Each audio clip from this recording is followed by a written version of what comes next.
Guys আমাকে হচ্ছে সিজারের জন্য রেডি করানো হচ্ছে, কারণ আমার নর্মাল ডেলিভারি হবে না।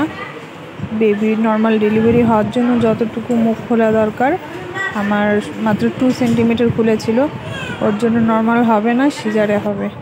আর এখন প্রচণ্ড ভয়ে আছি, কি বলবো, তাও হাসি খুশি থাকতে হয় এই সময়টায়।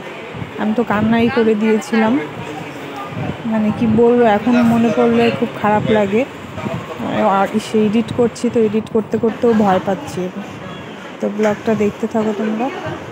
এই যে আমাকে হচ্ছে পুরোপুরি রেডি করিয়ে দিয়েছে, আর এখন ভয় করছে আমার। ভয় করতেছে, ভয় করতেছে না?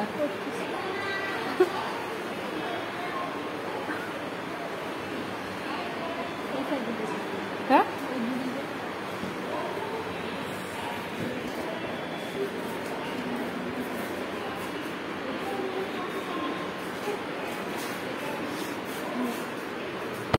রিঙ্কি পুরো ভিডিওটা করেনি, কারণ তখন আমি ভয়ে ছিলাম, আমাকে হঠাৎ করে নিয়ে গেছিলো। আর তারপরে দেখো অতটুকু তো দেখাতে পারিনি। তারপর আমার সোনামা আমার কাছে হাজির।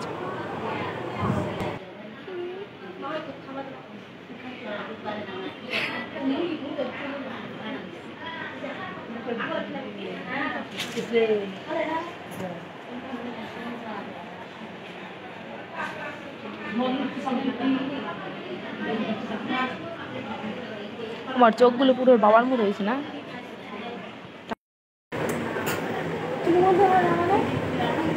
গাইজ রিঙ্কি দেখতে আসছে, দেখো, আর সঙ্গে খেলা শুরু করে দিয়েছে।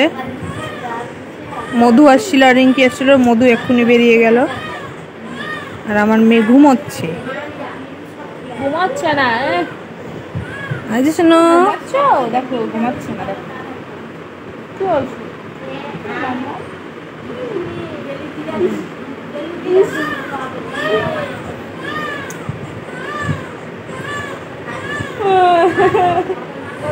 কি হয়েছে?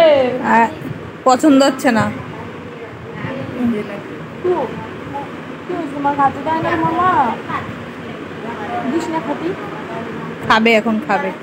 তো চলো ওকে একটু খাওয়াই, তারপরে আবার দেখাচ্ছি। তো রিঙ্কি ওই যে ওকে পার্টিতে নিয়ে বসে আছে, এখন বিরক্ত করছে। আর মা এই যে বলছে। আর একটা মজার জিনিস কি, আমাদের এখানে বেডে, মানে এই ঘরটার ভিতর যতগুলো আছে, শুধু এই যে পাশের বেডে যিনি আছে এনার একটা ছেলে হয়েছে, আর সবার মেয়ে, একদম যতগুলো আছে সবারই মেয়ে হয়েছে।